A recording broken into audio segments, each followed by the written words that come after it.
I guess this will be like the little banter I do at the beginning, but I saw you you had a little bit of hate for my my Freddy. I think it was you, Freddy versus Jason Oh, take yeah. on social media, huh? Are you a Freddy versus Jason apologist? Is that what that is? So like I grew up watching the worst kinds of movies, like quality wise. Like B-rate movies in the 80s is like really good compared to now. Like it's like D, E, F rate, whatever. Um, so like my tolerance for bad movies is really high. I haven't watched Freddy vs. Jason in a long time, and I probably should. And I remember there's always some moments in that where I'm like, I rewatched it, I don't know how many, a long time ago after the first time I saw it, and I was like, oh, that caterpillar thing did not age as well as I remember. Just It like, looks pretty bad. but the thing that always, I mean, Nightmare on Elm Street always had really interesting dream sequences. Sometimes it was clunky, but like a lot of it was practical before they leaned into more CGI stuff. But um, I always liked the weirdness of it, and like even though the caterpillar thing looks really bad, I was like, yeah, but it's so weird and so on brand for like Oh yeah, that world. It's just 2003. It's like, oh, we're doing more CGI stuff. Yeah, let's do that. right before before it was good at all, right? Yeah. Yeah, no, it's a movie like I watch it probably every like October season. So while I'd Oh, rated really? it, I think like a 3 out of 10. Yeah, I'm a big like my wife and I will watch like a lot of horror movies, like sometimes two a day or whatever. Where we Yeah. live, like it's kind of in the middle of nowhere. So what do? You watch some horror movies and Mm. around fall time. And so I watch it like relatively frequently, despite me saying it's a bad movie. It's one of those things that like, yeah, I think we were talking about this the other day actually. Like it's not like uniquely bad for the time. Like there's just a lot of like you said, there's like even when it's and I would say like compared to the Nightmare on Elm Street series, it's a lot worse writing. Obviously, it's very like there's a little bit of some like rapey scenes in it that like don't really hold the test of time, right? But like that's a lot of like early 2000s Sure. movies, Sure. unfortunately, and stuff like that. But like there's still something about the movie that I enjoy and go back to watching. I just don't think it's good. You know what I'm saying? Like there's a lot of movies that I like that are Yeah, I kind of bad see what you're saying. movies. And that's definitely one of them. It's not near as bad as like the Nightmare on Elm Street remake or the Friday the 13th remake. If you've ever seen those are like exceptionally bad. I have, and honestly, I don't hate them as much as everyone else does. I think Again, if you, I'll watch them, but yeah, yeah. like yeah, yeah. See, what, so specifically with versus films, because they're so rare, people are so critical on what they want, and I'm like, listen, I get it, but if I'm entertained, yeah, and as long as they bring something new to the table that hasn't been done, obviously they're fighting, so that's never happened, but like it's entertaining, I'm all in. You don't have to do this like, well, the writing should be like, if it's fun, I'm fucking in. Like I love the Godzilla movies, I love the Freddy versus Jason, I love the Alien versus Predator, like they like quality dip and do all these things, but I'm like, they're fun, man. I'm They're just in it fun. for the fucking Yeah. fun. It's a couple, it's like totally on the cynical aspect of it. It's like some major Hollywood companies using their IPs to like make more money off of people. But it's like I think the ones you just railed off, I saw every single one of those in theaters. I even saw the second Alien versus Predator Huh? movie in theaters, and Me too. that movie like nobody likes. When I argue it's better, it's the better of the two because it's like So, more brutal and stuff, so yes, I'm so glad you said that. It is, so the thing that pissed me off about the first film is that the predators get fucked up so fast by one alien kills two of them right off the bat. They have a cool fight scene, but then he just gets killed anyways. But the second one, there's just one predator, and he fucks up so much shit. I'm like, this is what the first one should have done. And it's just one Yeah, fucking up and shit the whole time. I think the reason why so many people hate the first Alien versus Predator one, I promise we'll get to your music here, but No, you're good. is because I it's love it. PG-13.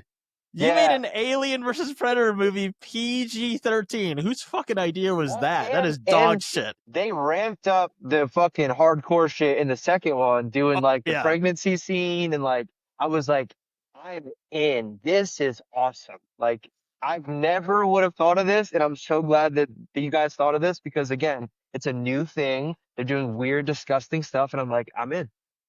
Yeah, yeah, and again, I preface this with I think that movie's very bad, but I enjoy it. It's like that like it's like a movie doesn't have to be legitimately good to be enjoyable. It's just like when I like kind of rate movies on my own just for fun, it's like what I get out of them. And so I probably should put the Freddy versus Jason one a little bit higher because I watch it enough. Like I Yeah, can't be that low. But like I had somebody else tell me they're like, you rated Blair Witch Project above Nightmare on Elm Street, and I was like, yes, I did. I absolutely did, and I'll stick by that because that movie's incredible, and I know tons of people hate it, but I love it. It's one of the best now, movies ever made. the funny thing is, even though AVPR is really bad, they do things really well in it. Like all the Predator gear and like equipment stuff is Yeah. so executed so well. And then what made me realize how awesome it was watching The Predator, which was like 10 years ago or whatever. That movie, How about the I saw, remake, right? You mean like the remake one that they put out like a while yeah, ago? Yeah, it yeah, was yeah. like, I don't know if it's a remake, but like just they tied in like autism, they tied in, it's just a really bad movie. And I know it went through so many rewrites with the script, but my God, watching that, I was getting so angry because I'm like, okay, so you have a practical predator for the first 30 minutes, and then you do the CGI stupid fucking one in the whole movie. I'm pissed. And it was terrible. The cast was like, okay, there's some notable people here that should be fun. And it couldn't save the film. It was a bad, really, really, really bad film. That was the one with like Keegan Michael. You're talking about the one with like Keegan Michael Key in it, right? Yeah, because there's also Correct. that Predators one from like the mid 2000s, I Oh, think. that one I liked. That I one's liked actually good. A Predator. lot of people don't like that one, but I actually think that one's really good. And like it's a legitimately good movie, you It know? has a good story. It has good acting. It adds new to the lore. Like, I think Yeah. it does a good job. And like with the Alien Predator fan base, dude, they're the worst people because they hate everything. Prometheus comes out. Where the fuck are the aliens? Okay, Alien Covenant comes out. I hate this movie. Why is there so many aliens? It's like, oh my God, I'm fucking. Yeah, I've had friends that I've spoken to about like the Alien franchise specifically because like the Alien movies are like the first Alien movie is maybe my favorite movie of all time, right? Like it might very well be it's hard to pick that, but Yeah, I'm a big Prometheus and Alien Covenant fan. Like you I actually are. really like those I'm happy to movies. hear that because a lot of Yeah, people are like yeah, freaking to yeah. forget those exist. And I get that some people, especially I get Prometheus to a lot of people is like boring or whatever, but I'm like a background and lore fan. Like my favorite movies are the ones that are like the origin stories and all that kind of stuff. Like Okay. the Dark Knight trilogy. I even like Batman Begins. It's tough for me to say whether or not I like that one more than the other two, which is like a hot take for a lot of people. It's because I like the origin stuff. Yeah, I'm gonna get roasted in whoever listens to this, so that's fine. But like, I genuinely thought Prometheus and Alien Covenant were good, and I told somebody that, and they're like, never talk to me about movies like ever again. It's like it's just they look amazing, They look like amazing, and you could argue the second one kind of follows the tropes of like, a classic horror or whatever movie, but like the neomorphs are awesome. Like, if you're gonna give me an alien film that hits a lot of the same beats, if they're not adding new stuff, I'm, the yeah, neomorphs yeah. are so cool. They're Hmm. one of the most badass things in the franchise that I've seen It's on so screen. creepy. Yeah, so creepy. The way they come out of the back or the guy's face, like I was like, and then they come out swinging, like they're cutting people up as they're coming out. I'm like, this is the most deadly thing we've seen in this movie franchise. But it was too self-indulgent or pseudo-religious or whatever people like to say. And it's like, come on, man, fuck off. They're good. And I like the newest one too. And I like I'm like not a hater on like anything related to the franchise, but Have you so watched many the people show? are. I haven't gotten to finish it yet. Because I'm like the only access I have through Hulu is like with commercials, and I'm such a hater on commercials on something I really enjoy. Yeah. So I'm gonna try to find a way to watch it without that because I don't want to get like distracted. I loved the thing that like a lot of people are pointing out that they hated about it early on, which was like the sloth from Ice Age showing up in the background in one of the scenes.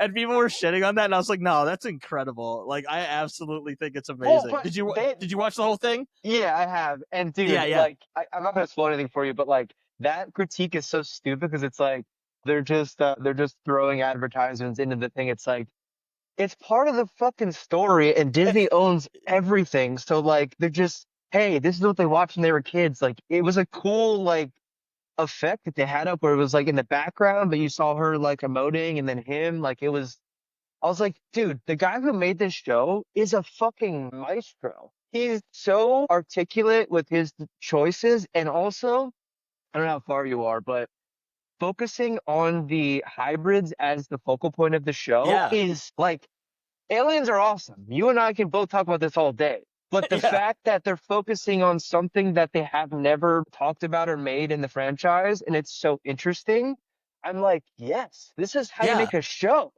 Aliens are in it, cool, but I fucking love the characters. Right.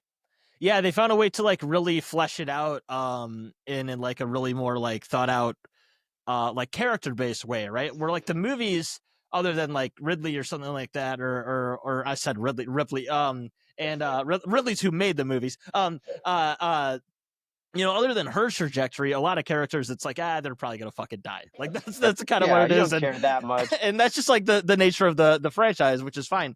Um, but yeah, that part, and like I knew I was gonna like it because the guy that made it, Noah Hawley, he made the Fargo series. Oh, you did see that show too. Okay. Yeah, yeah, yeah. And Fargo, the first season of Fargo is like one of my favorite series of all time. So when I Wow. saw he was making it, I was like, oh, this is gonna be Yeah, fantastic. he So it yeah, seems like he really knows how to translate film to show well. yeah, So, and he did Legion before that. I know it's not based on a movie, but it's based on X-Men in general, and he did a completely different spin on it. So he obviously is very well versed in taking a beloved IP and translating it into a television show. yeah, in a way that like the creators of those franchises enjoy it, even, which is like that's not an easy thing to do at all. And I'll say this too, last thing. Ridley Scott, because of all the alien love, he's like, so I'm gonna write the sequel to Alien Covenant, just so you know. I'm just throwing that out there. He needs to. It needs to come out. Like they have to finish that storyline Dude, because it was building somewhere, and it's like, come on, I love David so much, and I need to see him in something again, and also where that story goes. Like, I it need to could have. go totally bonkers. You know what I Yeah, mean? Like for that's sure, for that. It, sure. it felt like it was building up to something that was going to be just absolutely insane and apocalyptic. Yeah, Obviously with the end of Alien Covenant. And so yeah, I've wanted to see that for quite a while. When I found out he was trying to do 3 if not 4 movies of it, I yeah. think, maybe just 3. It was like the fact that we didn't get those is dog shit. Like we really need those. But I digress. We're like 13 minutes in here and we have not talked at all about your music or who you are. I'm here with Robert. That'll be the intro. I'm here with Robert Becker, who I've talked to before in the past with your band Foxtrot, which we will get to at a later date with some new stuff you guys are doing. But we're going to talk about your solo EP, which is absolutely fantastic. It's 4 tracks. Tribulations is the name of the, and it's really really great. I could see a through line of sort of your influences that you have as a singer, both through Foxtrot and this project. Book of Beart, is that how you pronounce it? Okay, okay. I read a lot. It's one of those things you read it and you're like, wait, I haven't said this out loud. I hope I don't fuck this up. Yeah. You can see a through line from like your kind of delivery a little bit with like your vocals, but it's like very different projects. Despite still, since it's you, there's a through line there. But absolutely great EP that is coming out on November 21st, and yeah, overall, I really really enjoyed this EP. I've listened through it several times, and really really, it's an easy listen, and also like has a lot of intricacy to the instrumentation. So what I thought we'd start off with here is a little bit of, obviously you've been in Foxtrot for some time. You guys have been doing your thing for a little while. And from what I could gather, you've only been releasing music with this project in 2025, correct? Okay. So first and foremost, I'm always interested when people do that when they've been in a band for a while. They've clearly got like a good kind of a good working flow with their bandmates there. What kind of had you take this trajectory with this material to do a solo record? Is it just that you kind of had some other songs that don't quite work for Foxtrot? You wanted to do the instrumental side a little more yourself? You want to, just kind of speak to that a little bit. Why choose to do this project? So the early iterations of starting Foxtrot, like the proto Foxtrot era of the band, we kept trying to find guitarists. We had a drummer, we had a bass player, and I had myself. And the three of us would play consistently, but we kept rotating new guitarists because people wouldn't show up, people wouldn't respond to text messages, people would come, leave early, not practice, whatever. It was just a fucking nightmare. At some point, I was like, I don't want to play guitar in this band, but I should probably learn in case I have to. And I was kind of tinkering with stuff. Basically, over the pandemic, I basically taught myself how to play. And that first song, Finish Line, I wrote just as like I had the chorus melody and I was like, what do I do? I had to figure out reverse engineering, like I guess how I do it now. Back then it was lyrics and vocals first and then figuring out guitar stuff. But for that, I was like, okay, I have this chorus I really like. What do I do? And I was trying to figure it out. So that was the whole thing. But basically, to answer your question, it was just me trying to, I wanted to come out of the pandemic not knowing when it would end with a skill, and guitar playing and writing was something I was like, okay, I have the time. I've been talking about doing this and kind of dabbling for a while, but now I have no excuse to not learn this. And I wrote the whole EP over the pandemic. Finish Line was the first thing I wrote. Yeah, it was just something that I was kind of embarrassed about, nervous about. I didn't know what the fuck I was doing. And ironically, when we first started playing shows for Foxtrot, we had written 5 songs. 4 of them are out, they're on the EP, but there's a 5th song that sounded like, I guess the way to describe it is like some like super heavy Chiodos metal thing. And I was like talking to my guitarist, our previous guitarist at the time, and I was like, what am I doing on this song? Like, you want me to scream on this whole track? Because I don't think it makes sense for me to sing on this. And he was like, oh, I don't know. We tried to write lyrics together that didn't work. And the whole song was just like, it just didn't feel like it made any sense. So I was like, okay, we're not doing that. But then Finish Line was kind of written, and I was like, weirdly like, okay, I think this fits with what we have better than what you have. So like, let's use this song and I can play guitar. So that way we don't have to like find another person. Like I just have this and we can do actually be a full band because we've never been a full band for that one song. So we added that into our set for like the first 9 months or whatever until we wrote more music. But that's kind of the journey with the beginnings of why I did that. So if I gathered this correctly, you've only been playing guitar since like 2020. Is that I guess fair to I say? guess seriously, like I've been playing here and there like throughout the years, but I never like sat down and was like, let's write songs because I was like, oh, here's a riff, oh, here's a riff, oh, here's a thing. And like it just I saw other musicians, and again, going through so many guitarists, the thing that I noticed was like so many of them have this like ADD thing where it's like, oh, like let's just jam and like let's just fuck around, and it's like, okay, that's cool, but like if we were gonna write music and record and play shows, like we have to focus on something. So I made sure during the pandemic to like a couple riffs that I liked, I was like, I'm gonna make these into songs. So that's when I was like, okay, let's focus what the fuck I've been doing and like really write songs. Yeah, no, it makes sense, and you clearly honed it in with these songs that you've got.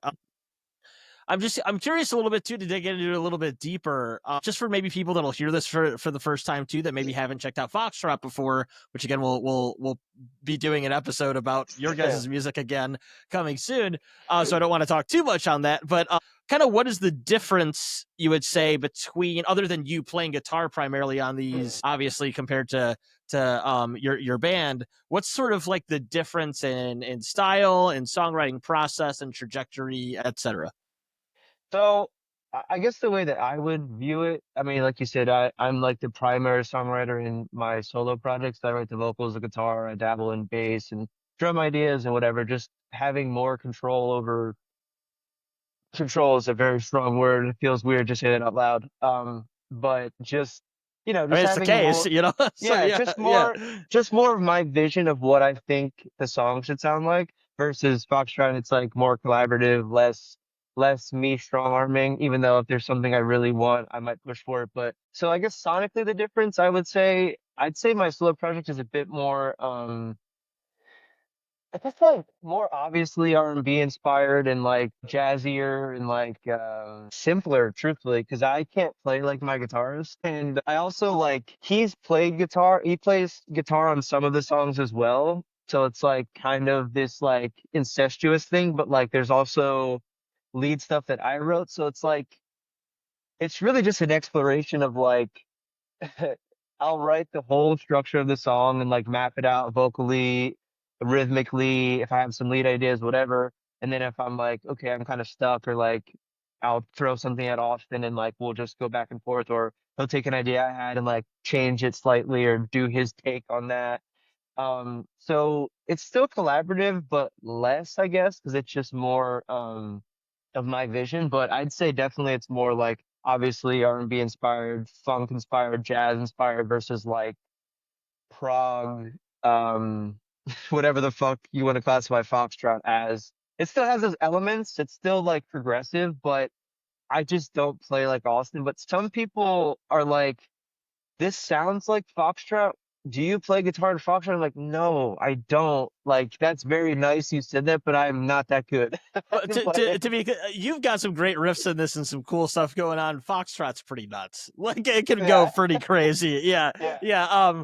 I always liked what with sales, because I feel like you guys can like play shows pretty well together and have like similar influences of the or Pulses would say the same thing of the progressive post hardcore is like what I would call Foxtrot, where okay. Book of Beart is much more of like R&B inspired soul rock, jazz rock, Yeah.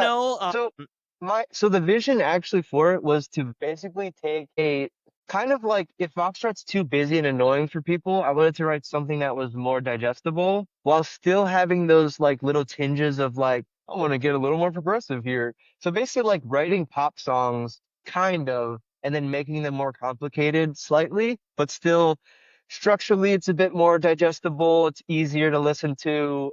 And you even said at the beginning of this, like it was an easy listen. So like I think that's kind of easier listen. That's kind of what I'm going for more so than Foxtrot. Yeah, and yeah, you say that it's one of those things that you can tell that you listen to enough like prog music that like you couldn't help but throw in a little bit of tempo Yeah. change or a little bit of like a polyrhythm somewhere or a little bit of this or that. Yeah, Like of I heard that course. and I was like, yeah, that's the mark of like a real musician. There's like I just can't help it. I got to do that. Yeah. And not to say it doesn't fit, it fits totally well. And I enjoyed those elements as someone that like enjoys that kind of music. But yeah, it's still definitely I would say more accessible, right? Not that Foxtrot isn't, because Foxtrot's like really fun to listen to, has a lot of you still do great hooks on that, and you still do a lot of the things that you shine in a different way on this, but this is more of like an accessible project, which is kind of what a lot of people would do with the solo project to begin with, right? Like Yeah. you're gonna do your craziest, well, especially for you don't have to do the craziest stuff on the instrument, which is helpful with Foxtrot, but yeah, there's definitely some very intricate instrumentation here. Overall, like I thought what we could do, because I've done, people should definitely check out the episode that Robert and his band and I did in the past with Foxtrot if you want to hear a little bit of the background overall for you as a musician and your bandmates. But for this one, let's kind of go into it and do a track by track. I like we can go as in depth and nerdy as we want as well, especially since there's 4 songs. We don't have to delve through 12 of them and try to Let's do it. keep it into a normal space here. But we've got Finish Line, Fragments, Criminal, and The Man That I Am. If I remember right, Criminal's the one that's not out yet for the time of the release. The other 3 are currently, with some great videos, both a lyric video and then 2 other pretty cool music videos you put out as well. Let's just go down the line, starting with overarchingly, I guess, before I get to the track by track. Is there an overarching kind of theme for Tribulations? Is there like kind of like an emotion, or like it doesn't have to be like a concept, obviously, but was there kind of like an overarching thought process you had on this record, whether instrumentally or lyrically? Yeah, so like I said, I wrote this over the pandemic, so uh I was spending a lot of time alone. I lived with my sister back then, and they would go to Vermont for like half the year, and I spent like most of that year alone at the house, and like I was basically like not doing very well mentally, like a lot of us. And honestly, I think the one thing that was keeping me from like jumping off a cliff was playing music, even though it was very frustrating, and like learning and focusing was so like I was like, oh my God, this is like torturous. Like I'm forcing myself to do this and I really want to do it, but like this is hell. And I still hate playing guitar. Like I'll do it because I have the ideas and I want to get them out, but I still despise it. So yeah, so the theme of it, basically like the headspace I was in was very, dark, depressed, and writing these songs was therapeutic but frustrating, and that's the feeling of it. But the lyrics in general, they're all kind of like sad songs, I guess. And they're not. The first song I wrote, "Finish Line," is actually not even about me. It's about a relationship that I saw kind of decay, and watching someone that I cared about kind of like put their all in and not get anything back, and like it was just a disaster. So like writing songs from different perspectives, so like things that I've experienced, things that I've seen other people experience from my point of view, um a relationship that I had been in that didn't go so well, and then the last song was about literally the how I spoke about before, the feeling like I don't know if I want to be here anymore. I'm very depressed and I don't know how to deal with myself. So I wrote a song about what it would be like if I had taken my life and how that would affect the people that are in my life that I'm no longer here. And that was a very weird and cathartic thing to write about. Being on the other side of that, obviously I'm still here and doing okay, but writing about those feelings and emotions of like depression and suicide ideation, and yeah, I've lost people in my family to suicide, and it's a thing in my life that has plagued my family members and myself. So that was very difficult, but cathartic to write about. Yeah, yeah. A lot of that sounds very and I mean this in a I don't know if positive ways are the right word, but like sounds very like pandemic for a lot of people, right? Where like where and it's weird too. Like I don't know if you've thought about this. I've thought about this lately because we're in 2025 that hit in 2020. You know, a lot of people I would say like it really March it started, but probably by like May or June, you're like, fuck, like that's like when it really sort of set in that I might be in my house forever. And it is like a weird thing to me now, and you can see this both like I won't get into the government aspect of it or public policy aspect of it, but the human aspect of it, like how quickly we've sort of moved on that like it's like not something people really talk about that much, and people kind of like act like, oh, that's a thing that happened, when it's like that might be like the biggest thing that'll happen to some of us in our lives, For right? sure. Like on an emotional level, on for some people, on a on a level of losing loved ones or losing a job or losing Financial, yep. stability or Hmm. whatever. And you can kind of get that from the feeling of this record, like you said, you're talking a lot about some personal things or some, like what you see going on in somebody else's life. It kind of has that feeling of like the introspectivity mixed with depression that we all had at the time, right? Like I think a lot of us thought about what am I doing with my life, or thought about your mental health, or thought about your actual health, or obviously, or whatever else during that time while being shut in and depressed all in one go. And it has that feel to it, right? Do you kind of feel that's the case? Do you kind of feel like there's 5 years later, after you've really like kind of, or I guess 4 years, whatever the case may be, later, when you finally throw these all together for sure, do the production on them, etc., and put them out, that like it still kind of like you listen to them, and does it pull you back to that time? Does it kind of make you feel where you're at more presently? Just kind of what's your reflection on it, since it's still sort of like a pandemic EP and like a Yeah, quote unquote post pandemic era?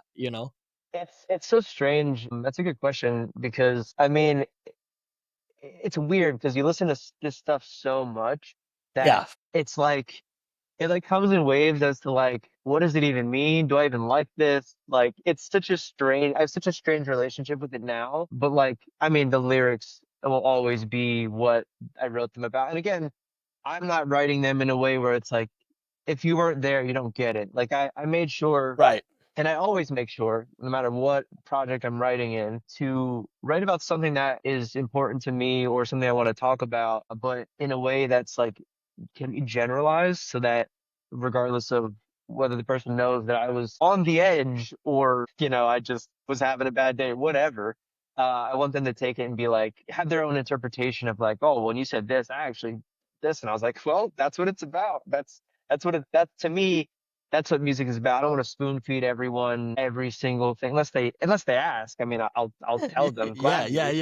So yeah, it's a strange relationship I think now because I've just I've sat with them longer than I wanted to because Foxtrot always took a priority over this. Right. So like I was just working. There's like 30, 40 versions of Finish Line before we actually landed on that. And I worked with different producers with that song. Like that one was like Finish Line is the perfect name for that song because I thought we would never get there. That's perfect. Yeah. I mean, I was gonna say the production, sometimes when I've done like whether it's been an episode for the show or just talk to somebody when they send me their solo stuff, I do have to say, like, it's not often as polished and as like, I don't know, as like intentionally professional sounding as like what this EP was. When you first sent it to me, I was like, oh, he might be sending me like, some acoustic songs or Yeah, something, or yeah. some like something you put together on your, some DIY type thing, or whatever the case may be. And now that I love that kind of stuff. I love when somebody sends me some, that there's a place for that, and sometimes it's got its own special charm in that way. But these sound like on par with a lot of professional production. So what was kind of the process there? Did you do this in house? Did you go to a play, like, what was kind of like, did you go to a producer that really like took a a cleaver to this stuff and really reworked it with you? Just kind of nerd out with me a little bit on that Yeah. process of it. No, Yeah. I would love to because this is my favorite part of the process.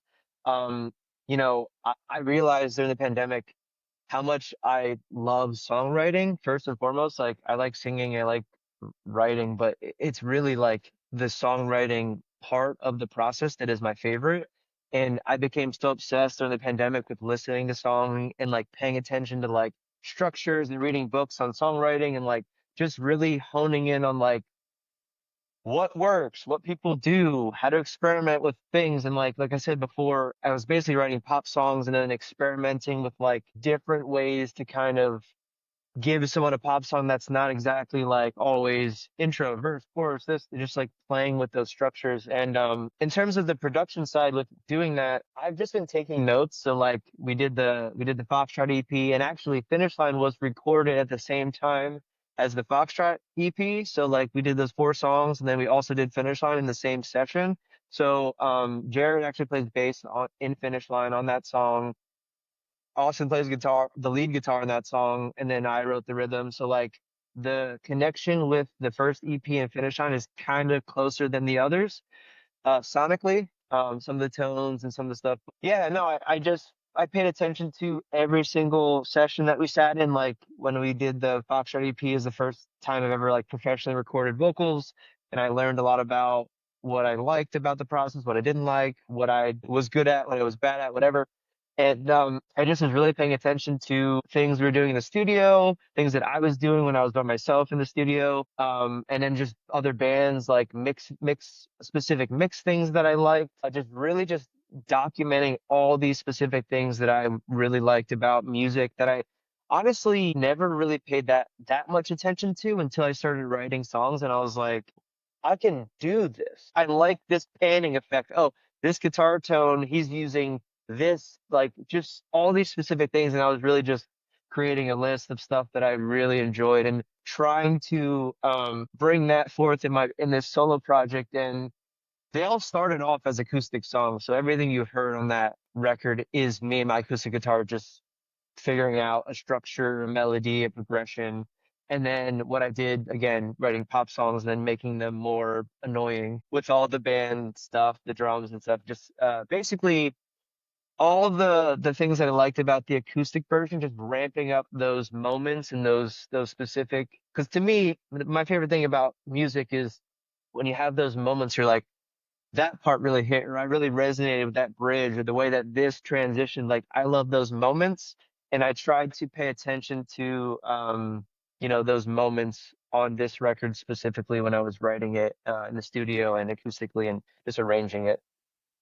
Yeah, I mean, it's interesting you say that, like, this is all built off of an acoustic, because some of them I would not have pegged that, like, whatsoever. You know what I'm Yeah, saying? yeah. Like, because again, they end up becoming very riffy and, like you said, funky, and it's funny to hear you say what you said earlier, that like you genuine. I'm sure you're being a little facetious, but like you don't really like playing guitar. It's like a means to an end, which is still a very like singer songwritery thing to say. You're like, I'm not trying to become the best at playing a riff or writing a riff. I'm just trying to get from point A to point B on this, and whatever whatever like intricacy I have to learn to do that is what I'm gonna do. But like this is just a vehicle. The song is what I care about, right?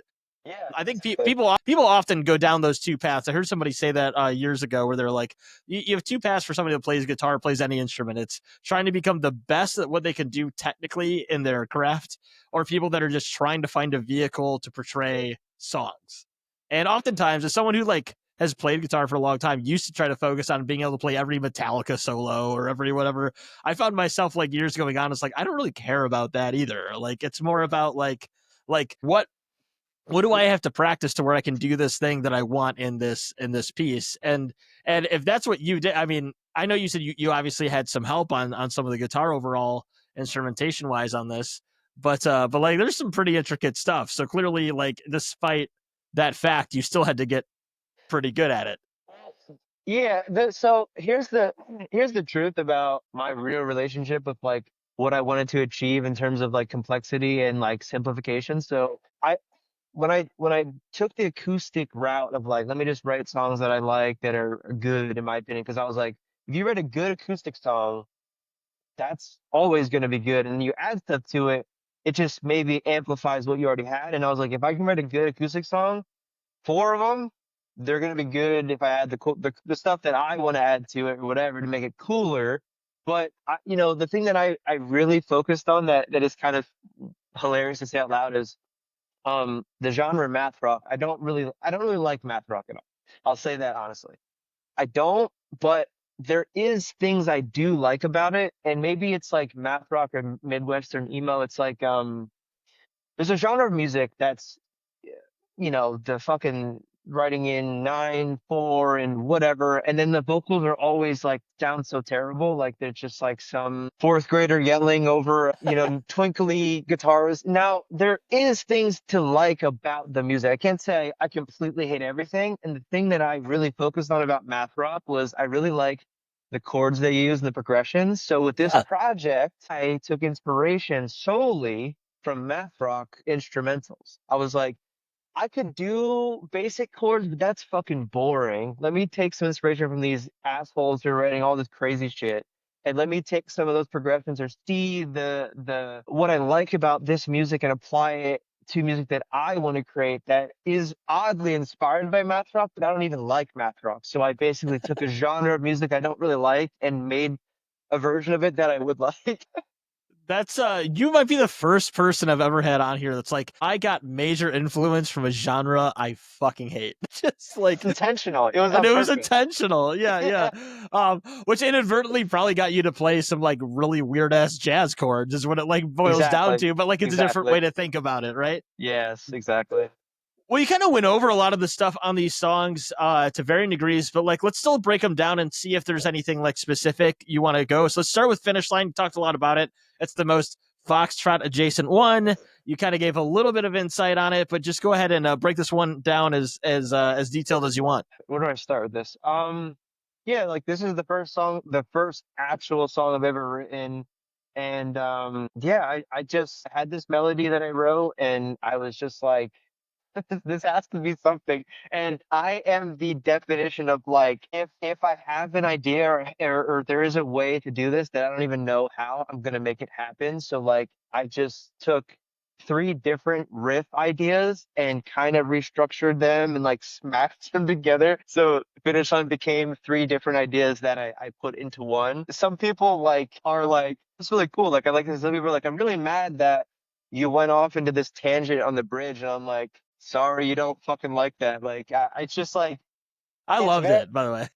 it's very like, it's very like, okay, here's your basic, you know, kind of formula. Like, it's this little short intro, then verse, chorus, and then we just go off into this different thing. And again, I wrote a pop song, and then I took a turn, and then I brought it back, and then it did this outro thing. So like, I like writing music that almost is simple, but then there's like a moment where you're like, oh, we went there? Interesting. Okay, like I think that was my first venture into finishing a song that had that idea in mind. Yeah, yeah, and it plays out well because again, like I said earlier, like I could think of Yeah, I don't like talking about the guy for obvious reasons, but like at the when I first heard Finish Line, Mhm. which I think I had actually heard this when it first came out, but like then you resent it to me for the EP. My first inkling was one of Johnny Craig's solo records at first, where there's like this kind of cool soulful guitar part. You do sort of an R&B style voice. Again, my knowledge, post-hardcore Jason soul music is very minimal, so that's probably why I'm saying this. But then it went a completely different direction. It went into like it's very much its own thing, a lot weirder in a good way. Kind of like you said, takes the conventional, I would say solo artist or pop artist structure and kind of like flips it on its head. And that's what kind of made it stick out a little more, right? It's because like when I first started listening to it, it's like, oh, this is a good song. Like, Robert's got a good voice. It's a good sounding instrumentation, and the next thing you know, you're like, wait, what the fuck is going on? But like in a good way, and it seemed like that was clearly intentional, right? Yeah, well, it's funny you mentioned, well, first of all, Johnny Craig was a big influence on me growing up, so that's kind of like cool to hear that. And the producer actually on that record, his first solo record, he mastered my EP. So Oh, okay.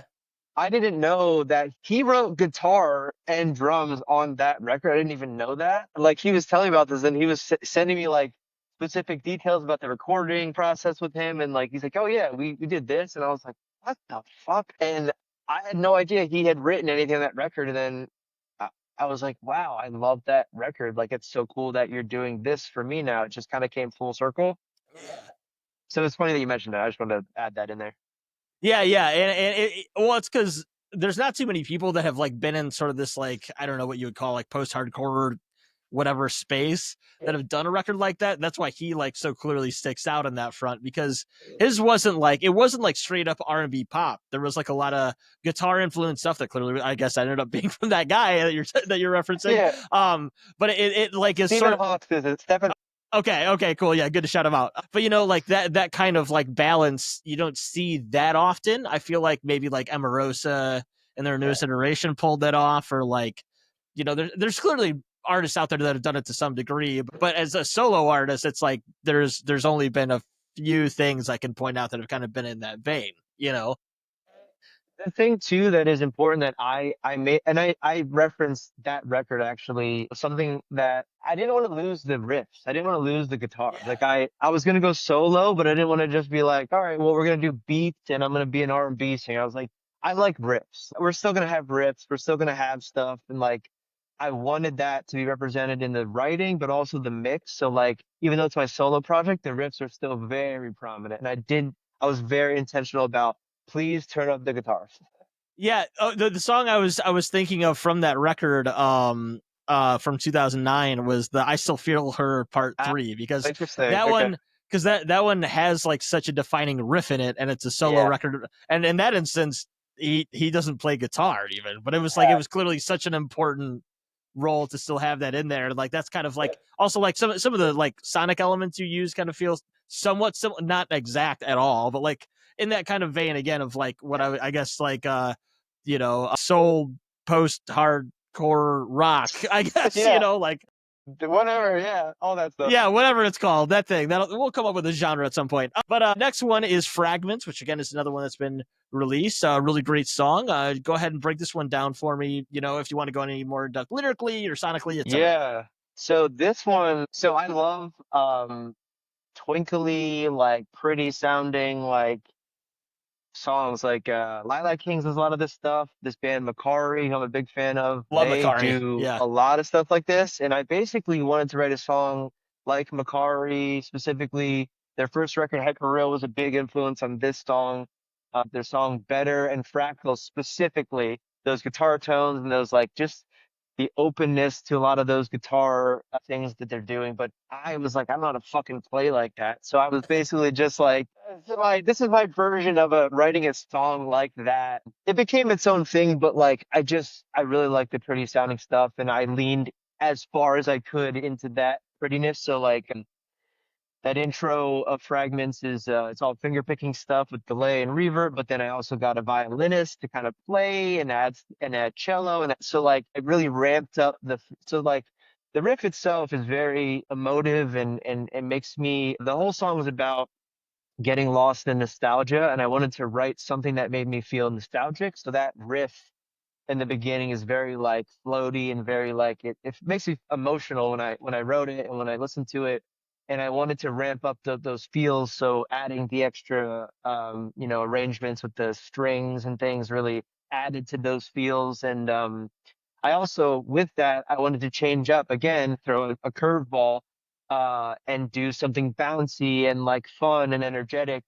Um, and I just like that dichotomy. Like, I think Fragments is a good example of like, I really like pretty slow, swingy, waltz style stuff, but also like upbeat, funky, bouncy stuff. And I try to marry that as well in that song. And I got my friend Brett from Sunwell, who's another band that I really love. And I've been a fan of them for years, and I became friends with Brett over the years, and he was actually in the video, and his interpretation of like the lyrics I wrote and the melodies like was so interesting, and I was like, this is amazing. I only had him on one part, and then he sent me different variations, and I was like, I'm gonna use all of this. I hope that's okay. You like knocked it out of the park. Like I wanna like I don't really typically just like having someone on like a verse. I want to like if I have Yeah, a yeah. feature, have someone on multiple parts. I gave him the second chorus. We did like a chorus together, and then we did a back and forth thing.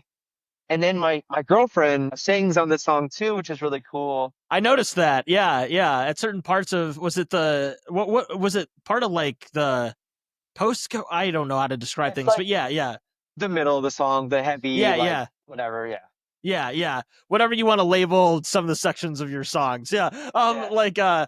Yeah, I noticed that because I was a lot of times I'm listening in the car, so like I only saw the videos like once or twice when I was doing it, but I was like, that's definitely like that's a female vocalist. And then I looked and I was like, yeah, I'm actually correct when I finally watched the video. I was like, yeah, yeah, that's I'm totally correct on that. And yeah, so there's a lot of collaboration on that. The violin's really cool. It's always fun to have like someone like that you have a personal relationship with. And I don't know if she does her own projects or anything, but whether or not she does, just like being able to pull somebody in from your own personal life to just do that as opposed to featuring like a band member is kind of fun. So this is the very important thing about Fragments specifically. I wanted to include people in the video who have inspired me.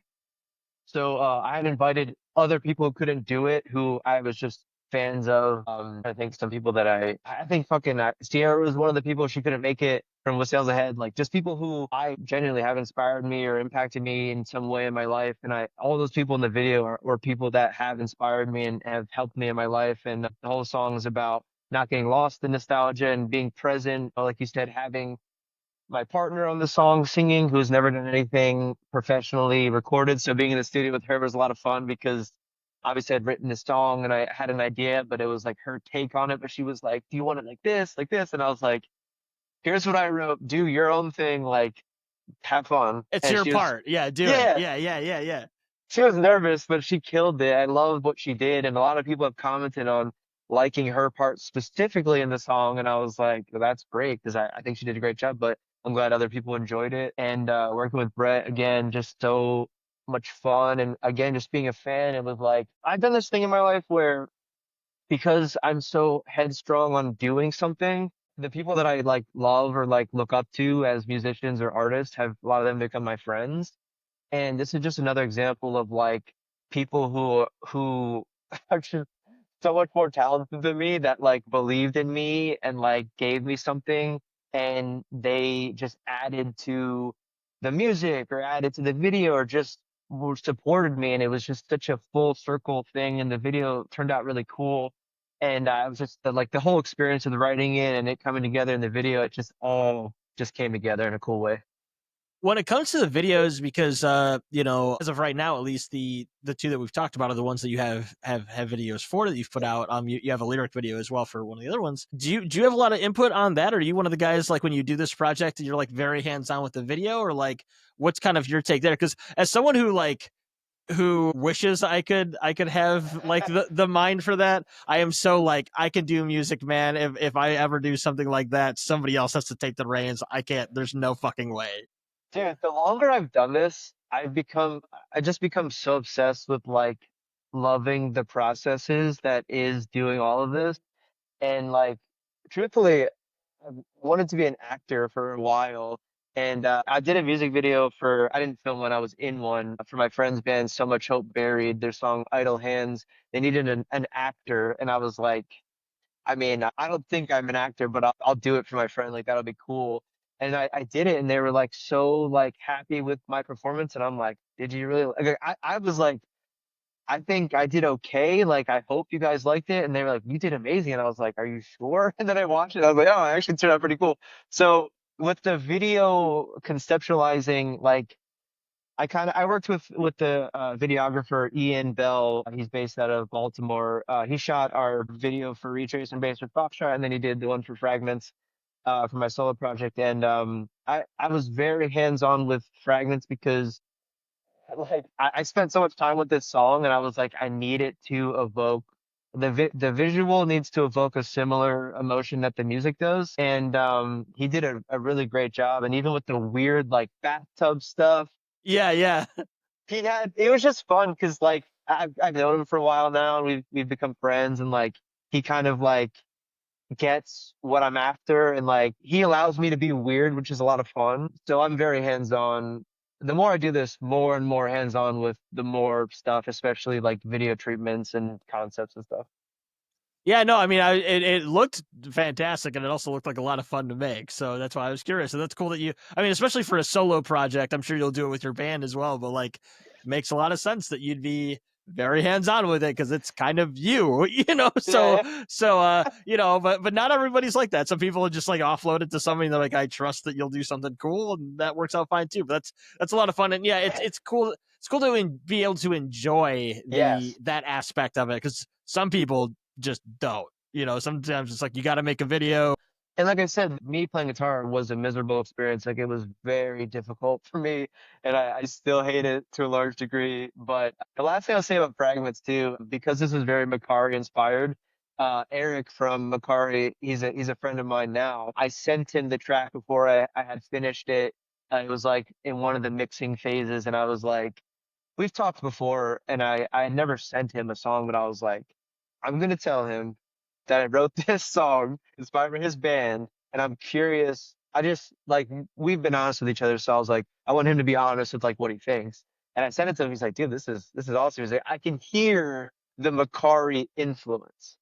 He's like, he was very specific in his wording. It wasn't like this is a Macari rip, but he heard how it was inspired by that first record and their band in general, which is really cool. And I respect him as a musician, as a person so much, and getting that feedback from him while I was still working on mixes and stuff was really helpful.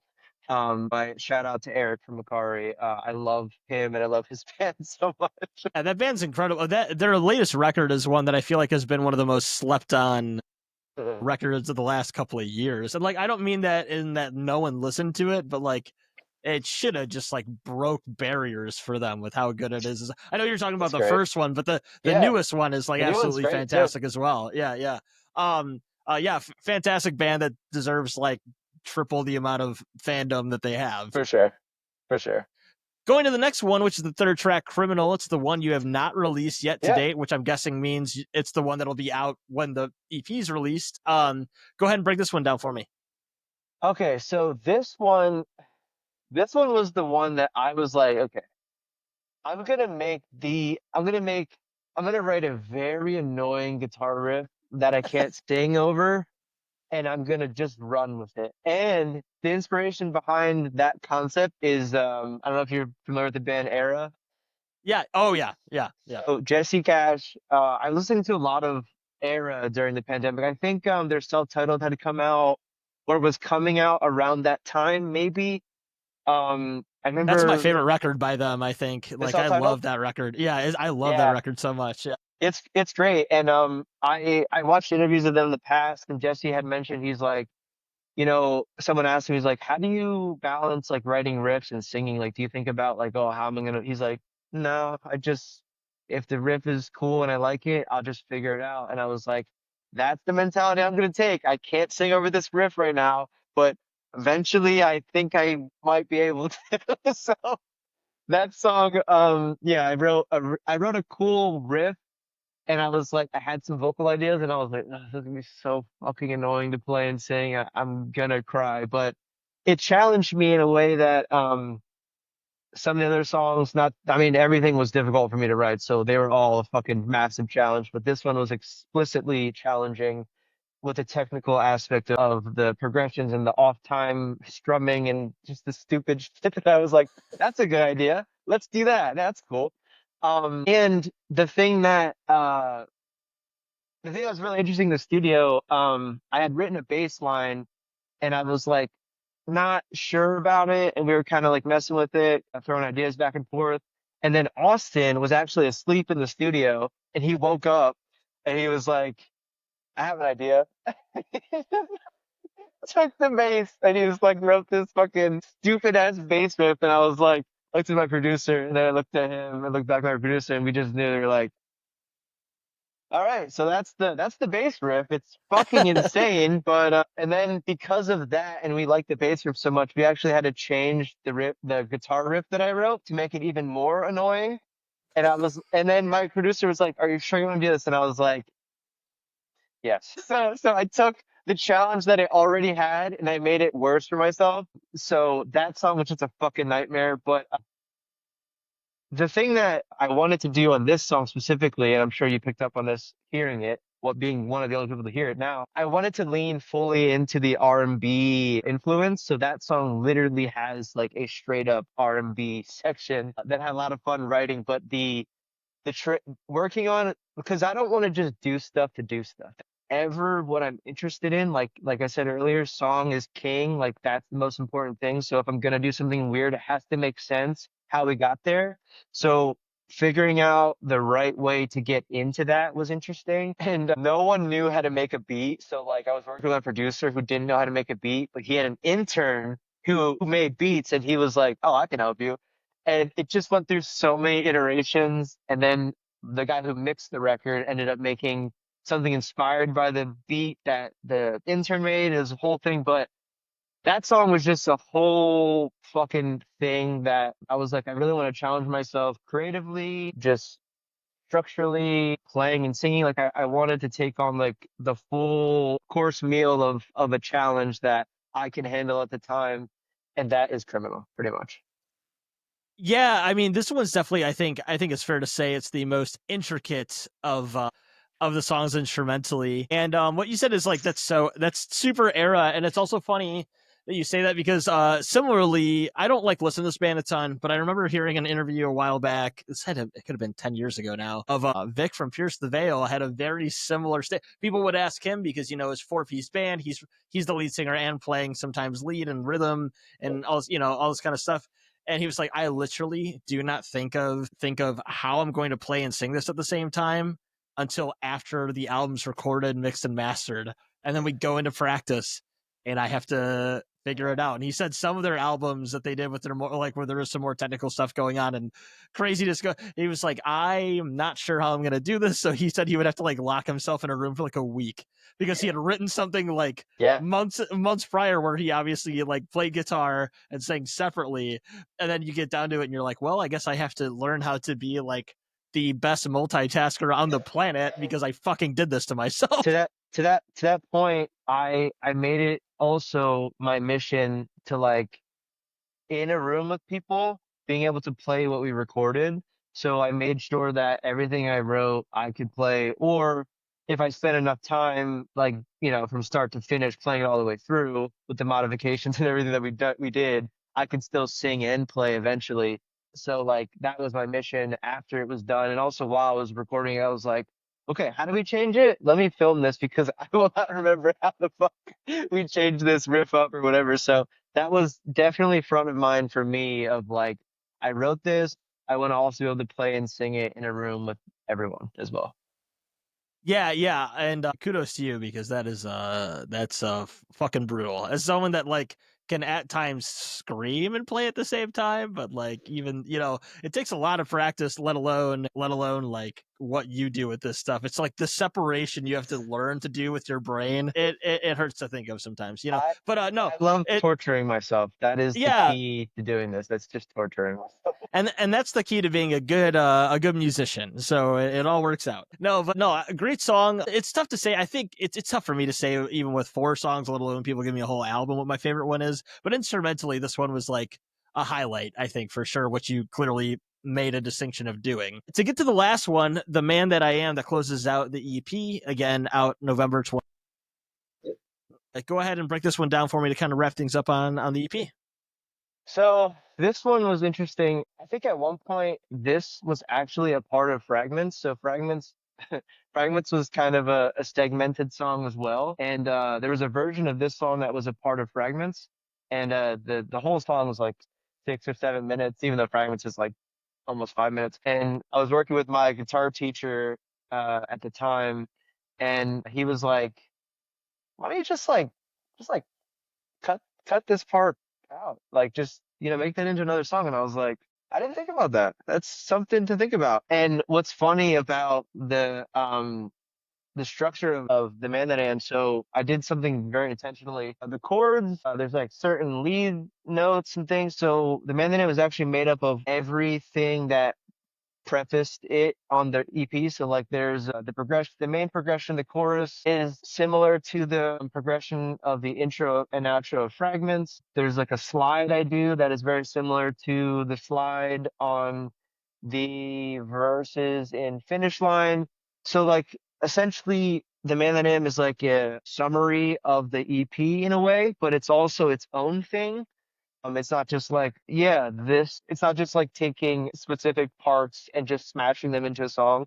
I had to do this very specifically. But I just like people that are probably more into music would probably notice these things more than your everyday listener. But it's just something that I thought was kind of cool with like the arrangement of it. I wanted to incorporate things from other songs to give it this familiarity, but also have it being distinctively different. And I think arguably, I feel like this one's kind of the weirdest one structurally, but Criminal exists too. So like, I don't know, but this one was a little weirder structurally too.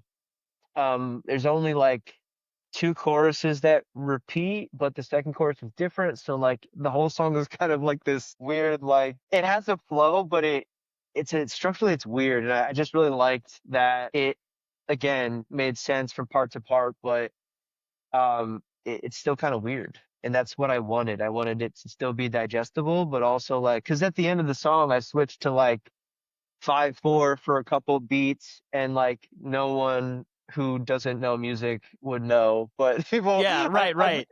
I've watched people who are musicians like, oh, I see what you did there. I was like, that was for you. Well, and that's the best too is when you can throw in like an off time signature like that, which 5/4 is a little more, but accessible, I guess, of an off time signature. Mm, But it's definitely like it's definitely not conventional, right? But it's best when you can do that, and the layman person doesn't catch it, right? It's like one of my favorite album or one of my favorite songs that does that. I'd have to look it up here real quick, but it was on one of the latest. I don't know if you're a big Thrice fan at all, but Thrice on one of their latest records, I'm gonna look this up because it made me think of that when I listened to it a little bit. yeah. I'm sorry, I'm gonna throw this. Where is this at here? It was I think I don't remember which one it was on the record at this point now, but it was on the record Horizons East where their entire chorus is in 7/8, and yet like a like layman person would be like it flows, like it feels like a, and that's like what you did with the 5/4 thing of that too, is like when someone can kind of like mix that in like a very cohesive way. Yeah. Like it's also fun when you do prog music and it's like off and people don't know how to nod their head and it's like fucking weird. Yeah. Like there's something great about that too, but Uh, there is something about that of being able to like to be able to use off time signatures in a way that's still accessible, right? I think that's yeah, like for sure. a really tough thing to do in music, and you did that really well there, along with obviously like what you talked about earlier with the topic of the song. I think that's like, well, this is probably, I would think you'd say it's fair to say like the darkest song of the record. It doesn't come off as like a dreary feel to it necessarily, but like you could definitely get all the things you're talking about of ideation and kind of like this interesting like perspective on that you do with it too. It's not just like I don't mean just, but it's not just like a self-loathing track, and like with all that mixed in together, it's definitely like a cool conclusion to an EP that I'm sure like with all the time you spent on it, like it's like it's a kind of a good introspective and yet not like overwhelmingly depressing end to it, despite it being like a very dark subject matter, right? Yeah. I think, I mean, I seemingly can only write sad songs, but I did write a happy song on the Fauxtrot EP, lyrically and sonically, but most of the time, lyrically, I write darker, sadder stuff. It's just kind of what inspires me, whether it's something that I'm experiencing someone else. But another thing I forgot to mention that I was very intentional about this EP and this project, I wanted to incorporate different instruments. So, like I had mentioned, there's violins and strings on Fragments. On Finish Line, The Man That I Am, and Criminal, there's like more keys and synths.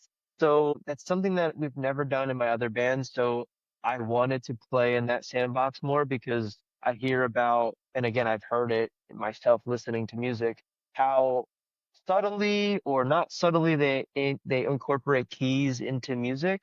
And I love keys. And I had my friend from the band Lucius, his name is Cole. He did the keys on The Man That I Am and Criminal. We kind of went back and forth on like different, effects and textures. And there's even trumpets on The Man That I Am as well. I don't know if you heard that at the Yeah. end. That was inspired by the band Dwellings. They have a song called Devices, and they subtly just have horns in there. And I was like, that's so interesting. Like if you weren't paying attention, you wouldn't notice, but they're in there, and that's kind of what inspired that. But again, I don't just want to shoehorn something in because that might be a good idea. Like I had to fit the vibe and the music, and I was able to kind of do that. And there's a funny video actually, me and Austin asleep on the couch, and the the trumpet player in the booth is like he's recording, and then the producer just pans to us like at the end of the song, Just and we're yeah, just we're just fucking passed coming out. down. Yeah, yeah. I love it. I love it. That's the real studio time though. Like you're there for so long that if you don't fall asleep, you're gonna have a miserable existence Dude, while and someone's doing their and 30-second take on a given part, you know? let me tell you, I make it a point to never sleep. So that was a rare moment for me because I want to be a part of every single Right. second there because especially for my solo stuff, because I'm so involved, I don't want to like fucking miss anything or like not be awake to ask a question or whatever. But even with Foxtrot, like I want to be there for like all the guitar, all the bass stuff, just to be like, hey, I thought we were doing. Wait, this is like just throwing my 2 cents in or whatever, and I just love it. Like it's such a rare thing that we get to do, and we don't get to spend a lot of time together. So like, I just want to be alive in the room.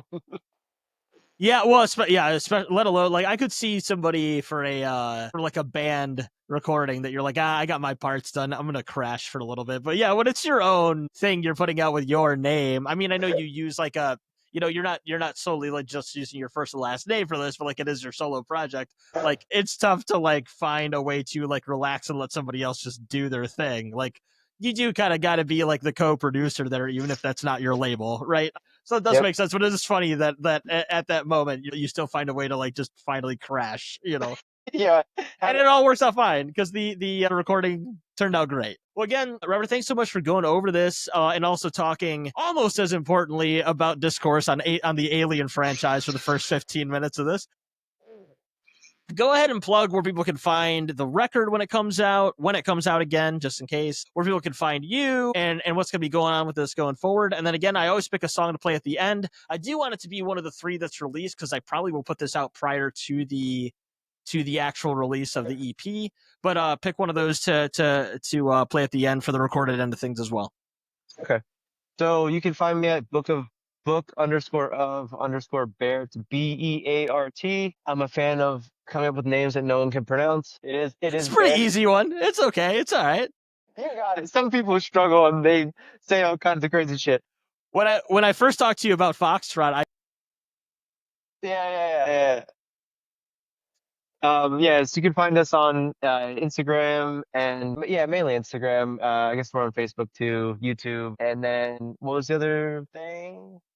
Just plug or pick a song to play at the end. Oh, okay. You could play fragments at the end. Yeah. Yeah, that's a good one. That's a good one for people because you got all those collaborations in it. You got your partner in it. It's a good one to show people as a collaborative project for a solo EP as well, right? Yeah. So yeah, we'll play fragments at the end of this for Book of Beart from Robert on the Powerless Podcast. Thanks so much, and I know I'll be talking to you sooner than I do with most returning guests, but I'll be talking to you very soon, man. Thanks so much for your time. For sure. Thank you for having me.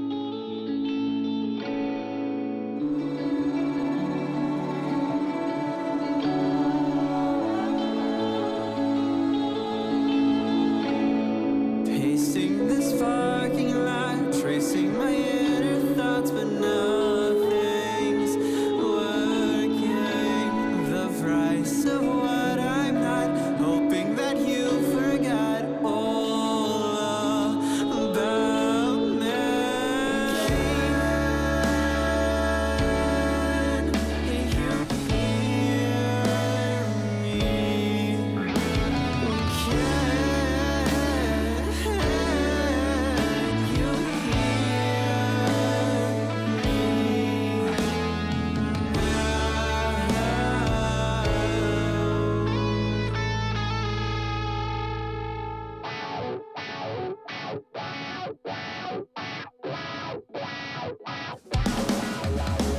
Trophies fill up my closet, hoping you found someone who's perfect.